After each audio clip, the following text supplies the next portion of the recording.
You already know what it is. Let me make sure all my audio levels are correct. You already know what to do when you tap in. Hit that like button. Drop your city and state in the comments or in the chats. You already know who it is. Mikey T, the movie star. And tonight I'm going to be going over the hottest topic in hip hop right now. I was at the barbershop the other day and they had to play the Jim Jones podcast. Much love. We got Baltimore in the building. I got love for Baltimore. I had actually popped out there back in the day to interview a Bird Gang rapper by the name of No. You know, the rapper back in the day who was known for having the voice of Jay-Z. I actually popped out to Baltimore to interview him back in the day.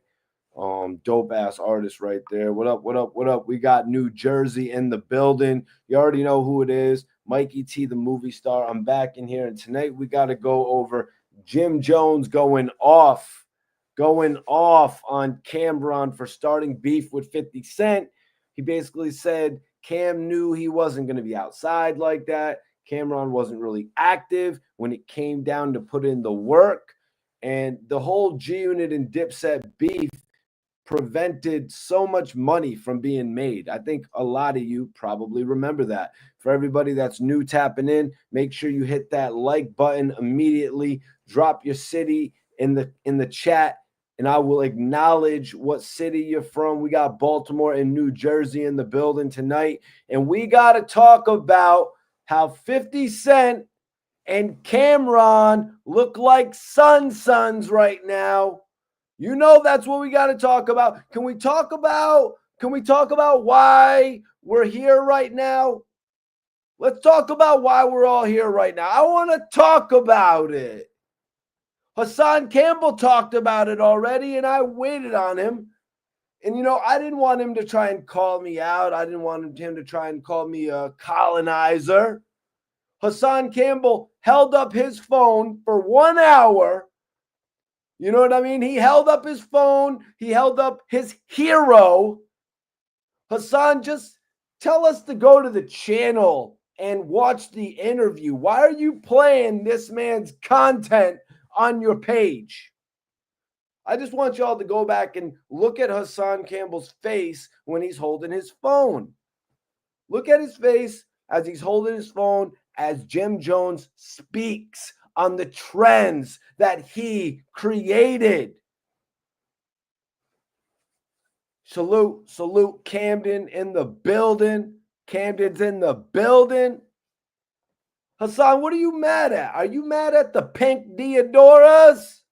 That's got to be it. You can't handle that because you're mad. You're mad about those pink Deodoras, aren't you, homie? You think Deodoras is the fake Adidas? What do you know about styling, Campbell? What do you know about styling, Hassan?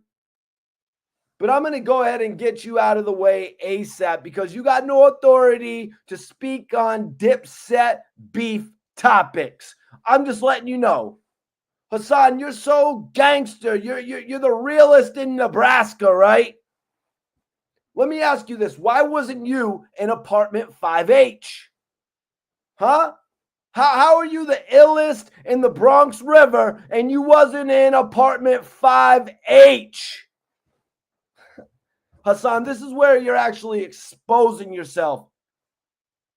You're exposing yourself because you're not like that. Do you want to know who paid rent there? Huh? Do you want to know who paid rent there, Hassan? Not you. Not you, lil homie. And why is it that Cam said, Jimmy, I'm going to get you out of 5H. This is the ones who loads the pipe. I'm the best. It's just not promoted right. You got that? You want to know what Jim Jones expected from you, Cameron? This is what Jim expected from Cameron. How come you didn't do his album like Jay-Z did Bleak? Jay-Z was right there for Memphis Bleak for 3 albums, probably even 4. If you're just tapping in right now, hit that like button. Hit that like button. Make sure you subscribe to the channel if you're not subscribed already. Hit that like button, drop your city and state. Let me know where you're tapping in from because we got a lot to cover tonight. I've been waiting to cover this interview that Jim Jones led off in. He's been waiting to talk for a minute. Let me make sure all my views is right. Let me make sure everything's right with my audio, and we can keep this thing going. You already know what to do. Drop your city and state in the chat. You got to you had to lead the way, Cam. Jim Jones couldn't just survive being your security guard. You can't survive just being Cam's shooter. Come on, let's be real.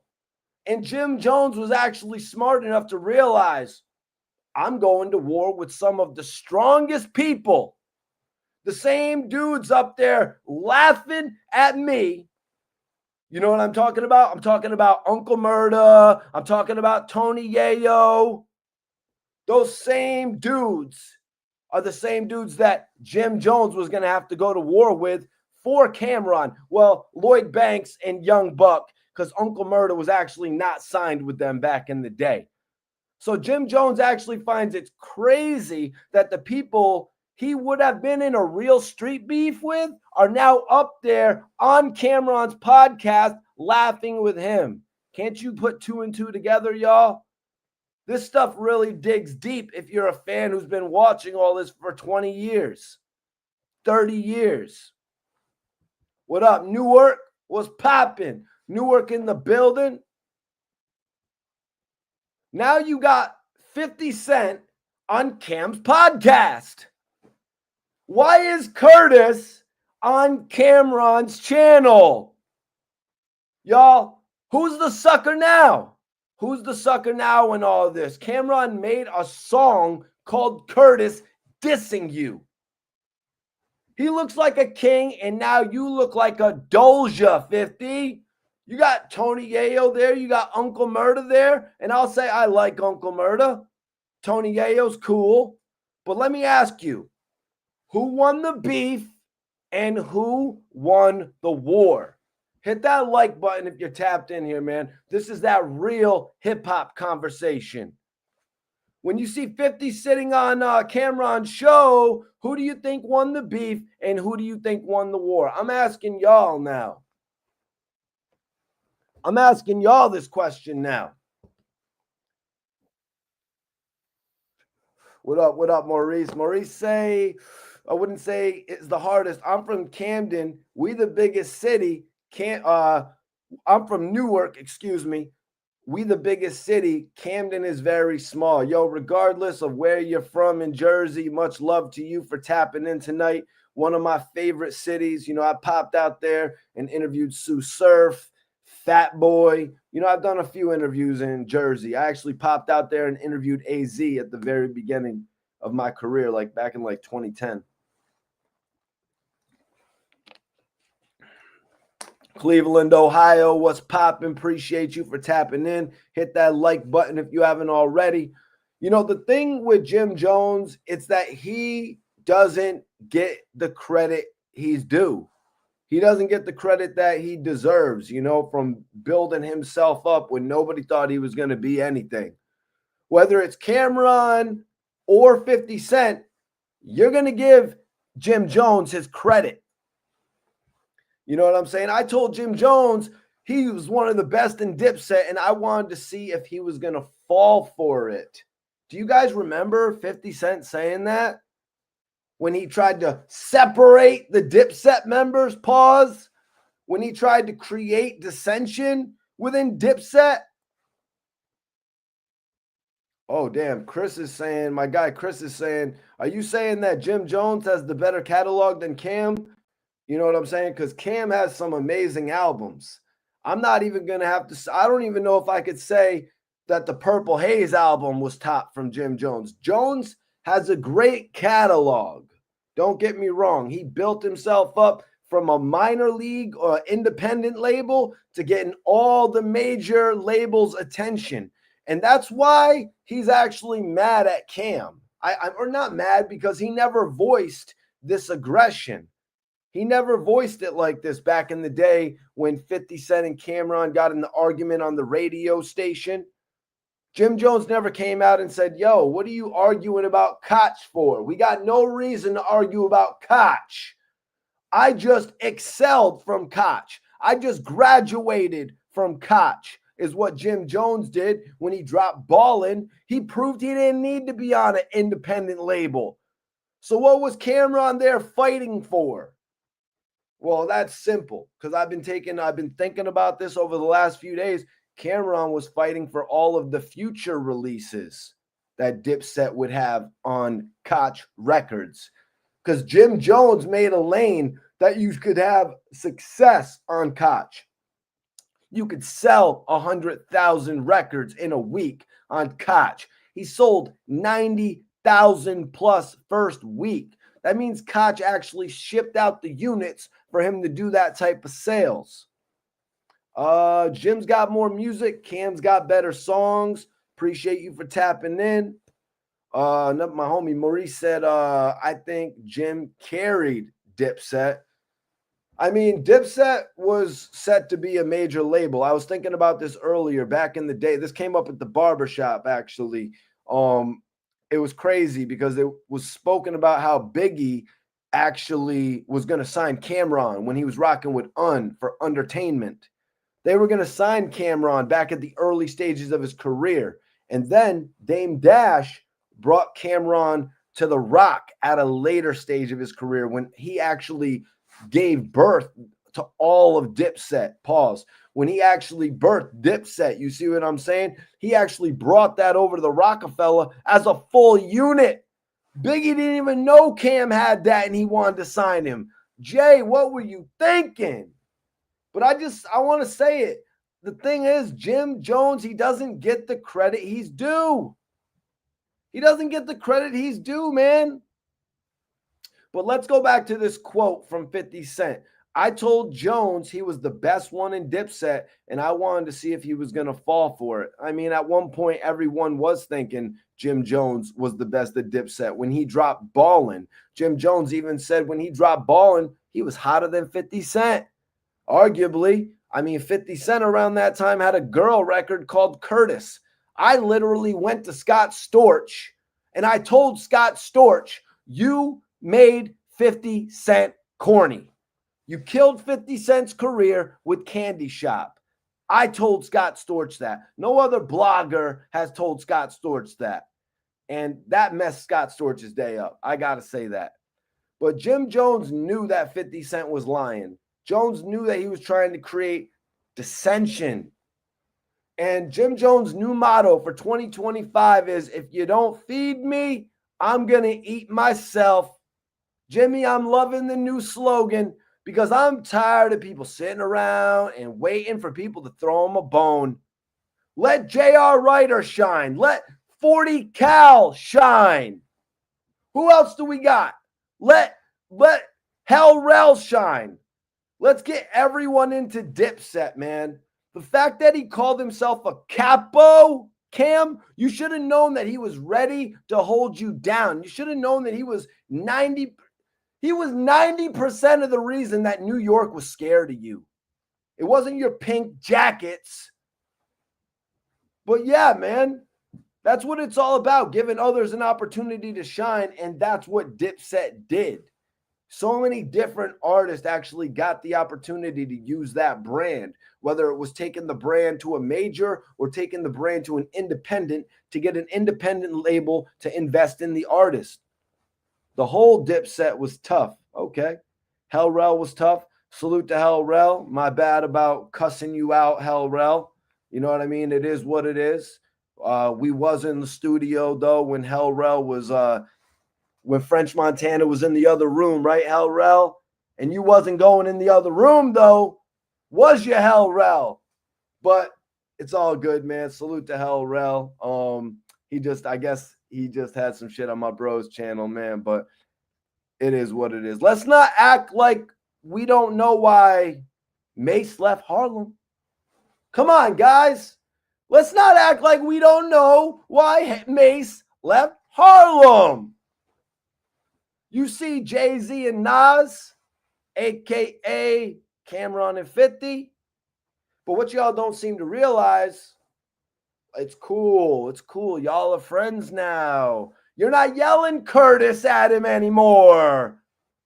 But there's a whole new team ready to lose lives and go to Rikers Island voluntarily. Don't forget that, Cam. When you sit up there and do this stuff, it actually rubs gangsters the wrong way.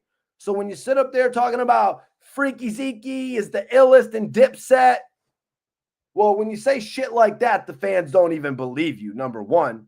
Remember, I want you to remember why people were afraid to approach you and clown you.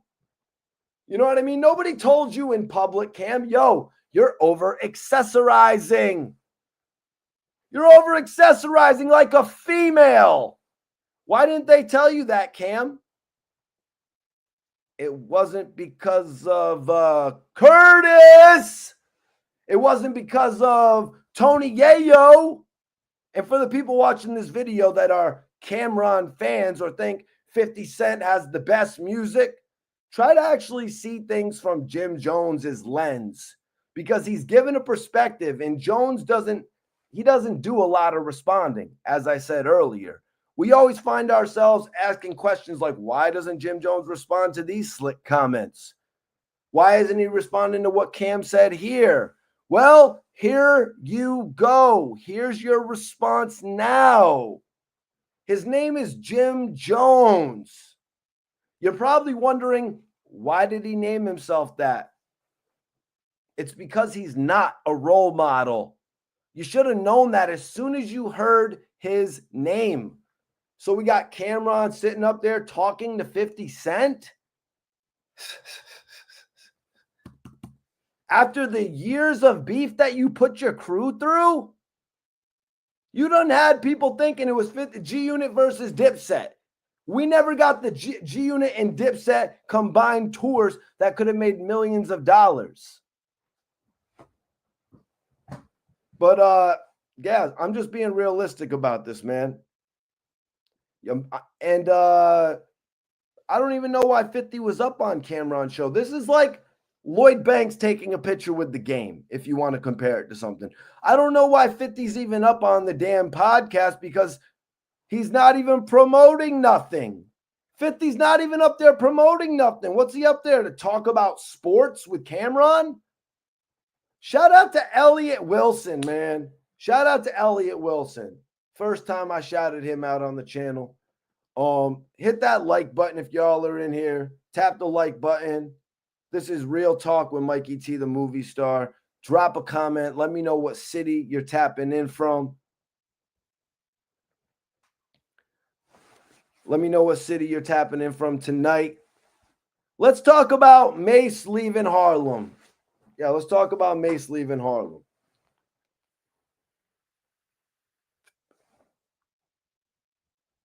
Let's talk about Mase leaving Harlem. Everyone in Harlem knows why Mase left. Everybody knows that he left when Pop Lottie died. Jim Jones was disrespected by the way Mase spoke to Cameron. Paterson, New Jersey. Salute. Salute, Paterson, New Jersey. Oh, yeah, Certified Gangsta came out. The remix came out with the game. He actually grabbed the new dude from G-Unit. Or was that just prior to G-Unit? Was that just prior to G-Unit? I'm trying to think. Either way, Jim Jones setting that move up was major to have the game on his album, because he was the protege of Dr. Dre, and it just took Jim Jones in another direction to make you realize he was a serious artist. Yeah, it was very, very close to him becoming G-Unit. It was actually the single The Game released before coming out with the documentary as well. That was his first visual, so you could actually get to see who the game was. I remember that, man. I remember that. But one of the major things here about Jim Jones' relationship with Mase, the big issue apparently was that Jim Jones was disrespected by the way that Mase spoke to Cam. You know what I mean? And Jones, at this point in time, you know, the way he looked at Cam, he must have been like, my boss is allowing Mase to talk to him like this? He must have been thinking, where's the respect? You know, once Jim Jones realized that Cameron tolerated the disrespect, he realized that Cameron wasn't gangster, you guys. He's scared of the people Mase is around? Or what? Or is he scared of effing up the money? He'd rather be friends with a pussy than fuck up a bag? Like, let's be real about this. That's how people were thinking about it. I'm not doing that, Jim Jones thought. I'd rather be friends with Mel Murda and F up the bag. I'd rather be friends with Stack Bundles and F up the bag. I'd rather be friends with Max B and F up the bag. I don't want a person on Bird Gang that I'm not able to respect. I don't want a person on Bird Gang that I'm able to disrespect.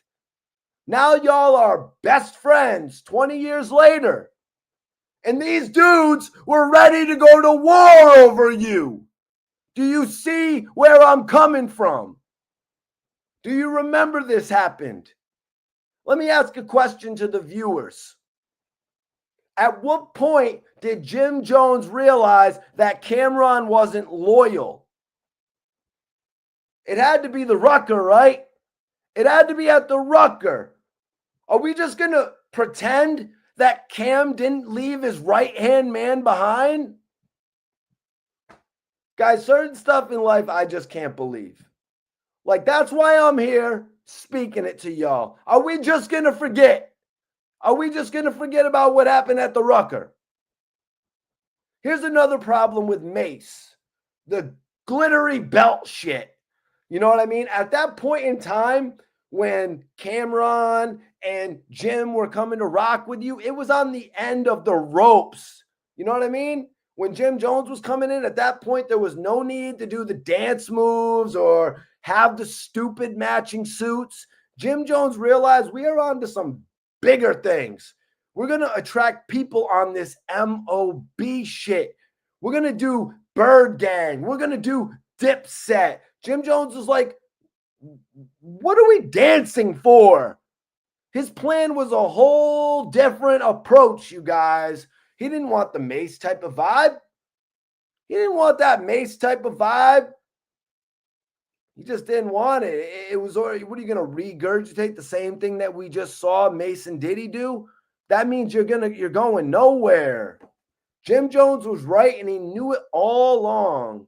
He knew that Dipset didn't need If You Think I'm Jiggy. I need everybody in here to hit that like button. I need everybody in here to tell me how fresh do you think my fade is tonight?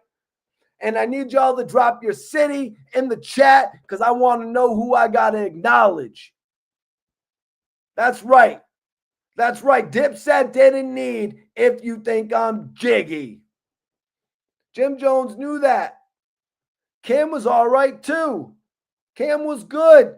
He didn't need another horse and carriage. They created their own thing following that. And before I even get into 50 Cent trying to turn Jim Jones against Cameron,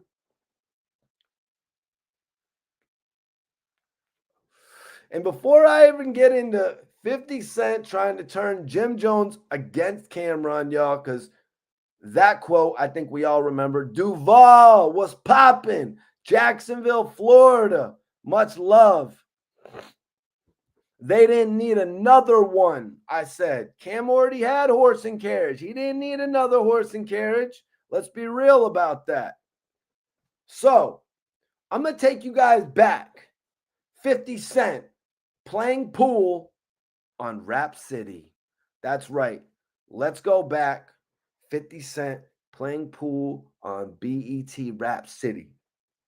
And here goes Jim Jones onto the set, looking like a Don. Not a capo, y'all, looking like a Don. Because people were saying like one or two things to themselves. I gotta know this. They were saying, holy shit. I knew 50 Cent was scared of Jim Jones. Look at him. He's up in there extra comfortable. Check out my man Capo, One Eye Willian with 50 Cent. That right there, when I saw that back in the day, I had a newfound respect for Jim Jones when he did that, y'all. I said to myself, Jim Jones is a key player. Everybody knows, even 50 Cent knew, as long as I'm cool with Jim Jones, Cameron ain't really going to have a problem with me. 50 Cent did a trick right there, man. That's like saying, I know I got beef with D-Block. I got beef with Jadakiss and everybody, but I'm going to be cool with Snipe Life. That's right. When Jim Jones saw Cameron about to go to war with 50 Cent, and then he did that whole phone call with 50 Cent, that whole phone call where he said Koch is a graveyard, Jim Jones didn't really agree with him on that. Jimmy was thinking, why? Why are you putting my career in jeopardy to go with 50 Cent and mentioning Koch Records? Broward County, risk taker, what up, what up, what up? Broward County in the building. I used to live in Broward, brother. Salute to you, Troy, man. Salute. Much love to Florida. Y'all know I used to live in Miami, actually. I used to live in Hollywood. I used to be running around. That's how I was able to tell Scott Storch, bro, Storch, you ruined 50 Cent's career. You ruined 50 Cent's career, Scott Storch. You gave him the corniest record of all time. Why did you have to give 50 Cent Candy Shop? That shit was corny, Scott Storch. And you should have gave that record to Fat Joe, man. J Hood at the G-Unit concert, Jim Jones, and did Jewels come to the G-Unit concert as well? Was it both of them? So, but y'all know what I'm saying? Like, Jimmy was thinking, why are you putting my career in jeopardy? My career that just got started. Because we all know Jim Jones had a few albums before he got to ballin'. Sunny Isles, hell yeah, my brother AG used to live on Sunny Isles, actually. There's a couple clubs over there too, but you got to go a little bit further down the beach. But you could come up on that right there. And what is that 187 or something? No, not 187. Whatever. Let's move on. So Jim Jones is looking at Cameron like, wow, okay, you're putting my career in jeopardy, but where is the strength? Like, where are you holding me down? Because as long as Cam would hold Jim Jones down, then it makes sense to actually go to battle for him. But right now, honestly, with this whole beef popping off, this is the most attention that Cameron has given to Jim Jones in quite some time.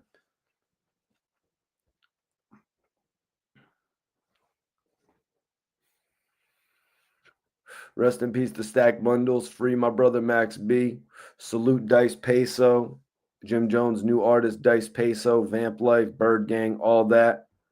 So anyways, this is not a joke. You know what I mean? This whole beef with Cameron and 50 Cent wasn't a joke. People could have got hurt behind that whole thing.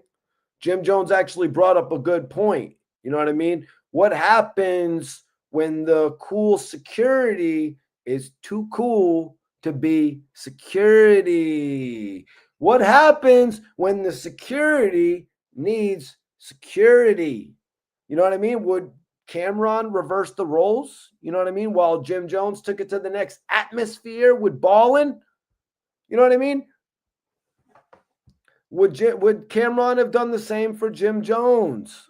You don't even know how to you don't even know how to point Jim Jones in the right direction after balling. You know what I mean? Never mind J.R. Ryder. Never mind J.R. Ryder. Never mind Hey Ma. How come he didn't have these conversations with his mans? You know what I'm saying? Jay-Z told Bleak, don't worry about Beanie Siegel. I got you, Bleak. How come everyone talks about Jim Jones is so foul? Stop judging people. Jim Jones was concerned about how he was going to eat. Cameron had computers puting and boosters boosting. Your man's needed the alley-oop after balling. Where were you? You was putting J.R. Ryder on songs with Lil Wayne. What the hell's going on? This was your opportunity to blow up somebody to be as big as you, Mase, Diddy, Biggie, all them, because Jim Jones had the opportunity to be an A-lister, not saying he wasn't. Jim Jones took a step up by being cool with 50 Cent at that point. Yeah. Yeah, since you don't want to put your man on the upper echelon with the A-listers, he's going to go ahead and be cool with 50 Cent. And I don't know if y'all realize this, but he leveled his whole career up. Jim Jones had some great ideas. He was saying, never mind the beef. We need to tour with G-Unit and go overseas, go to Africa, Asia, Australia. Never mind the rundown clubs where Big Pun performed at one point. Jim Jones felt like we're wasting our time there and we need to expand. Dipset was ready for expansion. Forget about New York, New Jersey, and Connecticut. What about Pennsylvania? What about down south? What about other regions that 50 Cent is touching? But of course, Jim Jones couldn't say that to 50 Cent because his boss was beefing with Curtis. His boss, Cam, was beefing with Curtis. He made a whole song calling his government name out. And then 50 Cent actually had to go back and rethink his whole career. He changed his whole third album from Before I Self-Destruct to Curtis. But now he's up there smiling with Cameron like that song didn't hurt his career. Before I Self-Destruct sold like $160. Sold like $160 after Curtis sold 690,000. So 50 Cent actually responds. 50 Cent actually responds, and I got something to say about his response. There's basically no overview to give because 50 Cent had one of the tamest. It wasn't lamest because Whack 100 beat him to that. It was the tamest. T-A-M-E-S-T. That means this response that 50 Cent gave to the Diplomat CEO, Jim Jones, this response was like, hey, I don't want no smoke. I just want to make a few jokes. And you can tell by this response that 50 Cent doesn't want no smoke with Jimmy. What did Jim Jones do? What did he say? Jim Jones did not ask. He requested, can you guys get off my D? That man requested that 3 to 5 individuals get off his D because the subject of the conversation was him and he's not even present. How do you expect Jim Jones to defend himself? He's not there.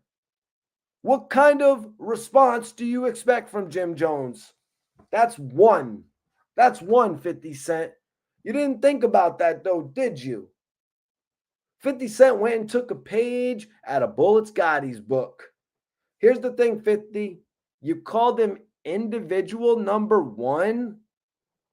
You think that's disrespectful in some shape or form? You think that's funny? Yo, Kurt, I'm not even going to call you Curtis because Cameron gave you the name Curtis. So I'm going to just call you Kurt for short.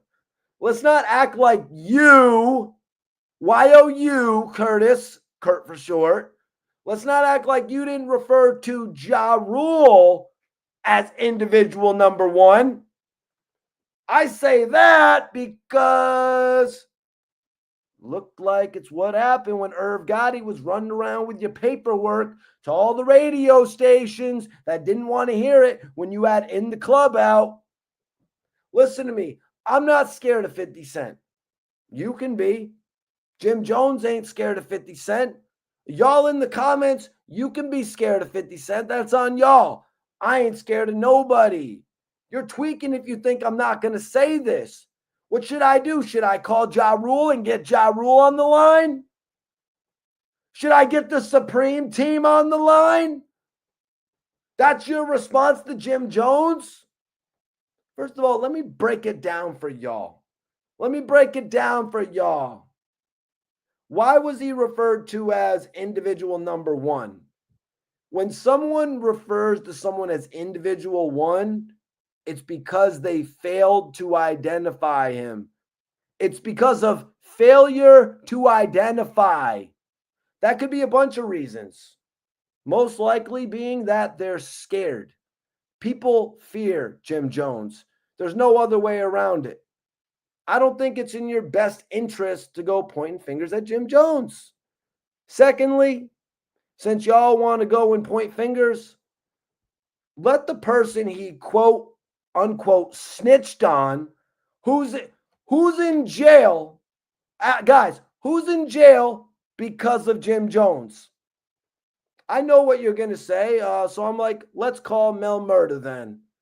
Let's call Mel Murda and find out and get to the bottom of this dumb shit. Mel Murda, Mel Matrix confirmed. Mel Murda, 9 Trey, not Treyway. Notice I didn't say Treyway, y'all. Mel Murda confirmed to another highly respected journalist that this isn't true. They're capping and they're lying on Jim Jones, and Jim Jones didn't snitch on no one. He wasn't someone's Cody. Mel Matrix basically told us that this isn't valid info. He's seen the paperwork. He's got it in his law library. Hell, he's got it in his jail cell. So how are you, 50, going to call anybody individual one when you were referring to Ja Rule as individual one? How about that one, Fifth? Remember the whole incident that happened at the Hit Factory? Yeah, you really want to bring up individual one. Do you like these questions? What happened at the studio with the butter knife and all that? Don't make me hit up Irv Gotti and get the paperwork. So 50 Cent posted, this is why I was saying it was the tamest. 50 said, individual one, obviously referring to Jim Jones. Cam is on vacation right now, but you wait till he gets back. You're gonna get it. This, again, you guys, is the softest response ever. Why are you telling me where Cameron is? What? The same thing he told Cameron applies to you, 50. Get off his D. So what do you mean, wait till Cameron gets off vacation? Cameron's been on vacation since he left Dipset high and dry. And that was a while ago. You think Jim Jones is worried about what's going to happen when Cameron gets off of vacation? You must have forgot who protected who in that situation. Do you know the Waka Flocka Gucci Man scenario? Let me bring it to your attention. Let me bring it to a level that you'll understand, 50. Bangum Smurf to 50 Cent. Bangum Smurf to 50 Cent. Jim Jones to Cameron. Waka Flocka to Gucci Man. Am I making sense now? Cameron said not everyone knew Dipset was on the same page. Not everyone knew Dipset was Dipset wasn't on the same page. So 50 and Cameron were actually talking about that, how not everyone knew that Dipset was on the same page, but 50 actually got them to come out and do that tour with them. 50 did stuff like that all the time. As it was said earlier in the chat, 50 actually did that with D-Block. 50 actually did that with baby mamas. I think he took Rick Ross's baby mama shopping or something. Who else did 50 do that with? 50 was notorious for doing stuff like that. Jim Jones and Joel Santana were looking to make the next level of their career. So going out on stage with 50 Cent was only beneficial to them. And it really hurt both of their relationships because we never saw the Dipset, the Diplomatic Immunity 3 album. Joel Santana's whole career got derailed, but Jim Jones went back to doing him. Independent albums.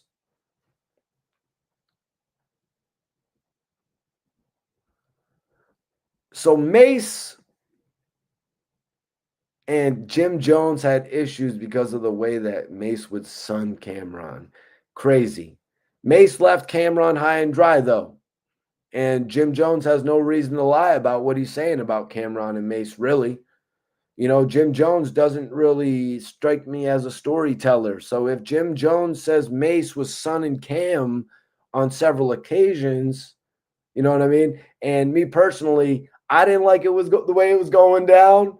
So you can only imagine how Cameron's best friend is going to feel about it going down. I mean, there was one story about Mase got a new car fresh out the airport and just left them all high and dry. And we all heard the other story about what happened when Cameron went to go visit Mase when he was with Diddy.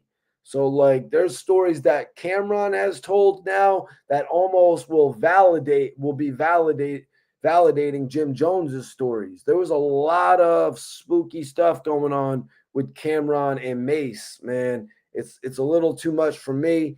But apparently Cameron was smart enough to get away from Mase. He realized that Cameron realized he didn't need to be an artist on Bad Boy Records, man. He realized that. And he didn't need that either way. That wasn't a gritty enough label for him either way. They don't know how to market their artists like that.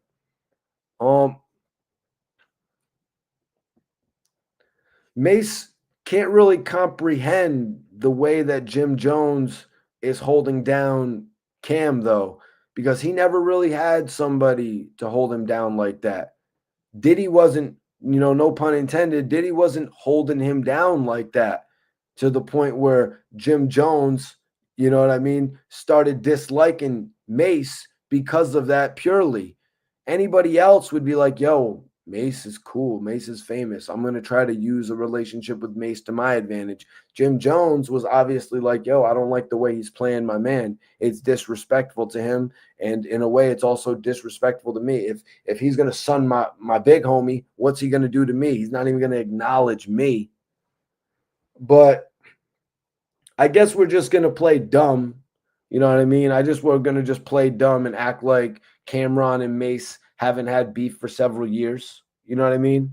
I guess we're just going to play dumb and act like that never happened, but the two of them have put whatever differences they have to the side and they started a podcast together because in reality, they didn't really have a music career together. Mase left after his first album. Mase recorded his first and second album at Bad Boy and then left and didn't even do much to promote the Double Up album. The Double Up album was nothing compared to the Harlem World album. And then he came back for Welcome Back and he had totally changed to the point where it wouldn't even make sense for him to fit in with, Dipset. It just wouldn't make sense.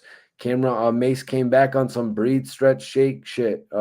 He came back on some, Mr. Rogers, Welcome Back to whatever the hell that is.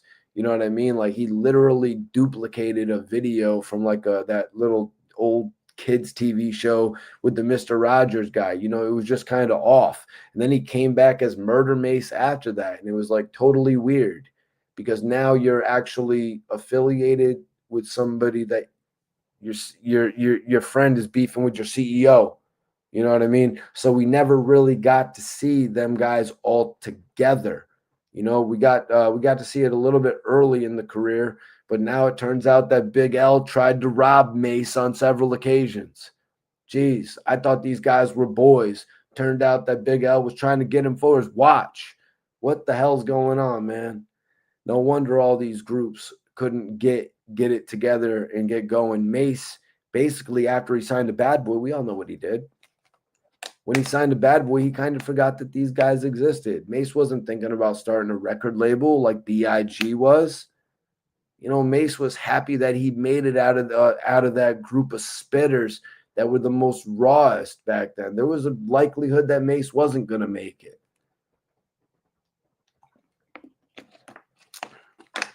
But yeah, Mase is pretty cool. You know what I mean? I met Mase before in the studio with my guy Arizona Slim. I've actually talked with Mase again on Clubhouse. But Mase likes to stay away from controversy before the podcast came back. Y'all know how Mase is. Mase likes to stay away until it's worth it for the bag. And right now, the bag is in the podcast. You know what I mean? All the dopest podcasts, $1 million worth of game, Drink Champs, My Expert Opinion. The money is in the conversation. You know what I mean? That's why I have so much competition now from when I've been doing this, just coming on here and talking to y'all. Now all the rappers come on here and do this. But I hope y'all enjoyed what I had to say today, man. We've witnessed all this play out in front of our eyes, from Irv Gotti going with the alleged 50 Cent paperwork, trying to, belittle 50 Cent's career when he was literally at the height. So nobody wanted to hear it. We witnessed Jim Jones go from an independent label to becoming one of the directors at one of the most major labels, Sony, I want to say. He lost Max B and Stack Bundles. He lost his two artists. We've seen Cameron come up, create the biggest label, one of the biggest labels ever. I'm happy I got to witness hip hop through the golden era, man. And I hope y'all enjoyed this conversation today. I had to come on here and talk about this because it's the hottest thing out there right now in the streets. Jim Jones is speaking up. You know what I mean? This is the most in-depth we've ever heard Jim Jones speak up, because, Jones even told me, Mikey T, I don't do interviews like that. I was like, yo, well, Jim Jones, that sucks. I really am going to need you to do an interview for me. He gave me a few minutes on cam. You know what I mean? He gave me a few minutes on camera. You know what I mean? We actually smoked. We actually been in a couple of VIPs, Club Lives and all that motherfucker, but ordering like 40 bottles to his section. He literally ordered 15 bottles to his section. I came in there, gave him a blunt. Jim Jones is cool as hell, man. Actually, him and Scott Storch did a record together. Me and Scott Storch took that record to Club Cameo and we played it. It was an EDM joint, though. I think they need to get back in there on some other shit, though, on some real shit. Much love to everybody who watched this video. Hit that like button. If you're not in here watching live, make sure you drop a comment. Let me know what city and state you're representing so I can acknowledge you, man. And make sure you tell a friend to subscribe to the channel. I'll be back. Go check out, go run up all my numbers, y'all. Go run up the numbers.